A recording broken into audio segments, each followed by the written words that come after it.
जब वक्त खराब आता है तो ऊंट पर बैठे हुए इंसान को भी कुत्ता काट लेता है। जी साथियों, ये बिल्कुल करेक्ट बात है कि जब आपका समय खराब आता है तो आप कितनी ही ऊंचाई पर क्यों ना हो, आपके साथ सब कुछ क्यों ना हो, फिर भी आपको कोई ना कोई कुत्ता रूपी समस्या काट ही लेगी। साथियों, जय हिंद, वंदे मातरम। मैं हूं माही और आज आपसे बात करूंगा इस सबसे महत्वपूर्ण वीडियो में। दोस्तों, हर व्यक्ति को यह वीडियो देखना होगा, चाहे जिसका लेटर मिला है, जिसका सिलेक्शन हुआ है, नहीं हुआ, जिसकी ज्वाइनिंग हो गई है, वो सारे। बहुत ज्यादा इंपॉर्टेंट है। आपको एक विशेष जानकारी दिल्ली पुलिस के बारे में दे दूं, जैसा कि मैंने महसूस किया है पिछले कुछ दिनों में, पिछले कुछ महीनों में। दोस्तों, this is our first time in the history of Delhi police. जो ये प्रोसेस चल रही है, ये दिल्ली पुलिस के इतिहास में पहली बार ऐसा मैंने देखा है और वही मैं आपके साथ डिस्कस करने जा रहा हूं साथियों, विद ऑथराइज सिग्नेटरी, यानी पूरे पूरे होशो हवास में और हर चीज के साथ। चलो आपको बता देता हूं साथियों। सबसे पहली बात बताता हूं कि दिल्ली पुलिस एक बहुत ही पॉपुलर जॉब है। सब लोग इसके लिए तैयारी करते हैं, बहुत से लोगों का ये सपना होता है। तो स्कैम्स वर ऑलवेज देयर। तो कुछ लोग जो ऑलरेडी दिल्ली पुलिस में या उनमें रहते हैं वो स्कैम करवाते हैं। तो स्कैम हमेशा से थे, कोई ऐसी नई चीज नहीं है ये। दूसरी चीज, जो रेस होती है दिल्ली पुलिस की, बताते हैं कि ये बहुत ही टफ फिजिकल होता है। जो पीईटी होता है दिल्ली पुलिस का साथियों, इसको आर्मी के साथ भी कंपेयर किया जाता है कभी कभार। तो ये भी आर्मी पर्सनल्स के साथ कंपेयर करके, तो ये भी एक टफ प्रोसेस है, इसीलिए ये एक ड्रीम जॉब होती है क्योंकि सेंट्रल गवर्नमेंट की जॉब है। नेक्स्ट अगर आपसे बात करूं, लेकिन साथियों पैटर्न कुछ सालों में चेंज हो गया। पैटर्न कैसे? पहले, अभी जो करंट पैटर्न है उसमें सीबीटी पहले होता है और फिजिकल यानी पीईटी बाद में होता है। अब पहले क्या था कि पहले फिजिकल होता था और सीबीटी बाद में हुआ करता था। तो ये पहला चेंज है जो मैंने आपके साथ डिस्कस कर दिया। चलते हैं आगे दोस्तों, और आगे आपको दिखा देता हूं कि ज्वाइनिंग प्रोसेस वाज स्मूथ। हमेशा से ज्वाइनिंग प्रोसेस जो थी वो स्मूथ रहती थी, यानी रेस निकल गई और टेस्ट निकल गया तो लोग बहुत ही निश्चिंत हो जाते थे कि भाई घर में बहुत खुशियां आ जाती थी कि अब नौकरी लग चुकी है। लेकिन माहौल बदल गया है, हर जज्बात चेंज हो गए हैं, माहौल बदल गया है साथियों। आपको रूबरू करवा देता हूं, अब निकलने लगी हैं विदहेल्ड लिस्टें। अब कोई सर्कुलर नहीं दिया जाता, कोई जगह नहीं बताई जाती, लेकिन आपको सेल्फ मेडिकल करवाना पड़ता है।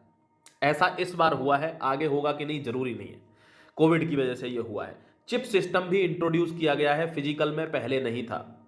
एक और नई बात, सर्टिफिकेटों ने बहुत बड़ा रोल प्ले किया है इस भर्ती में, बहुत ज्यादा बड़ा। आपको यह चीज क्लियर हो गई होंगी। नेक्स्ट आपको बता देता हूं, 3 से 4 बार पूरी प्रोसेस में आपके डॉक्यूमेंट भले ही चेक हुए हों, लेकिन ज्वाइनिंग लेटर के टाइम पर बहुत ज्यादा बड़ी चेकिंग होगी। यानी आपके पास डिग्री, मार्कशीट, पासिंग सर्टिफिकेट यानी सनद जिसको बोलते हैं, कास्ट सर्टिफिकेट, कोई भी अन्य सर्टिफिकेट, या साथियों जब आपने फिजिकल दिया, उस फिजिकल के टाइम पर जब आपको चेकआउट किया गया कि आप फिजिकल में पास हो गए हैं, वो जो फॉर्म आपको दिया गया था डॉक्यूमेंट के बाद, अगर वो भी आपके पास नहीं है तो आपको वापस कर दिया जाएगा, लेटर नहीं दिया जाएगा। तीसरी बात, आरटीपीसीआर। देखो, इसमें कहते हैं किस्मत का बहुत बड़ा रोल होता है। जो कहते हैं ना, मेहनत मेहनत मेहनत मेहनत, मेहनत बहुत अच्छी चीज है, मेहनत गधा भी करता है। अगर आप ऐसे करके, ऐसे स्क्वायर वाले बॉक्स लगा के किसी गाड़ी में साथियों, और अगर आप उस गाड़ी को खींच रहे हैं तो जाहिर सी बात है आप बहुत बिजी हैं, आप बहुत मेहनत कर रहे हैं। लेकिन वहीं पर एक व्यक्ति आया जो गोल पहिए वाली गाड़ी लेके आया और वो सराग से आगे निकल गया। आपकी मेहनत काम आई क्या? नहीं। मेहनत के साथ स्मार्ट वर्क करना होता है। गधों की तरह मेहनत करने से साथियों सिर्फ मिट्टी ढोई जाती है और कुछ नहीं। अब आपको एक बात बता देता हूं कि किस्मत का रोल कितना है, कि कुछ लोगों का आरटीपीसीआर की वजह से फिजिकल नहीं देने दिया था इन लोगों ने, बाद में किसी पे आरटीपीसीआर नहीं भी थी तो उनकी वहीं करवाई और उनको फिजिकल दिया गया। तो जो रह गए वो क्या था? उनकी किस्मत खराब थी। अगर आपके पास, आपके जीवन में अगर कोई छोटी मोटी भी वारदात हो गई है, केस हो गया है, कुछ भी हो गया है, आपको लेटर समझ के चलो कि आपका लेटर रुक गया। आपकी पीबीआर में कोई गड़बड़ है, लेटर रुक गया। मेडिकल में, क्योंकि मेडिकल सेल्फ हुआ है तो अपने आप से मूड बना के बैठे हैं कि सबने धांधली की होगी, सबने धांधली की होगी, ऐसी बुद्धिहीनता का परिचय दिया जा रहा है। चलते हैं आगे और आपको फिर थोड़ा सा आपको रूबरू करवा देता हूं साथियों।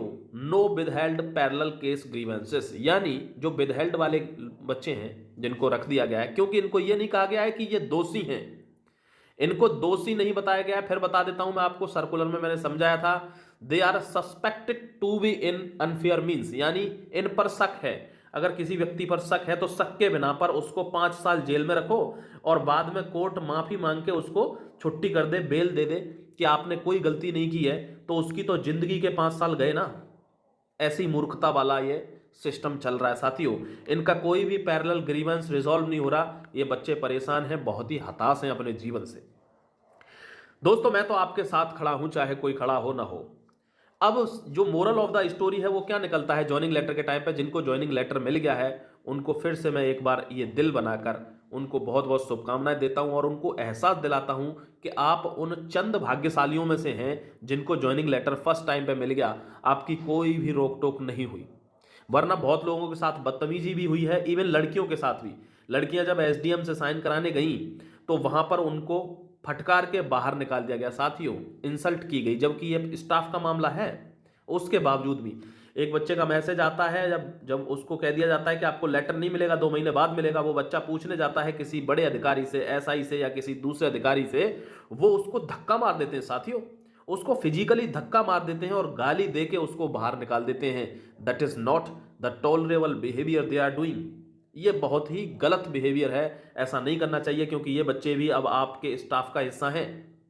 लेकिन ये हो रहा है साथियों। तो moral of the story according to me क्या निकलता है कि नो मूड नो लेटर, यानी अगर उनका मूड नहीं है तो आपको आज लेटर नहीं मिलने वाला। इसमें कोई कुछ नहीं कर सकता। आपके पास हर चीज है साथियों, हर चीज है। मान लो 3 की जगह 2 फोटो रह गए आपके पास, वो मना कर देंगे आपको आज लेटर नहीं मिलेगा, फलानी तारीख को आना या 2 महीने बाद आना। समझ रहे हो बात को? ये प्रोसेस है। तो इस प्रोसेस को आप समझ जाओ भाई। अपनी तरफ से आज मैं आपको एक चीज बता देता हूं साथियों, अपनी तरफ से कोई भी ऐसी गलती मत छोड़ना कि जिसमें आपका लेटर रुक जाए। समझ रहे हो?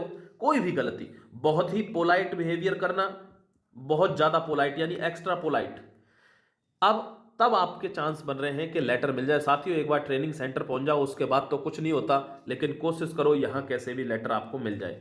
दोस्तों फिर बता दूं, कोई अलग से पूछे तो, कि आपकी जरा भी भविष्य में, वो भूतकाल में या प्रेजेंट में कोई भी थोड़ी सी भी मिस्टेक है, they will say you are not eligible for the letter. तो ये दंश आपको झेलना पड़ सकता है, ध्यान रखना। दूसरी बात एक और आपको बता दूं साथियों, जो लोग ज्वाइन कर रहे हैं वो अच्छे से अपनी ट्रेनिंग करना और कोशिश करना कि यहां से अब आगे जाना है। इन्हीं शब्दों के साथ मैं अपनी जबान को विराम देता हूं। Thank you very much, all the best, God bless you, take care everybody.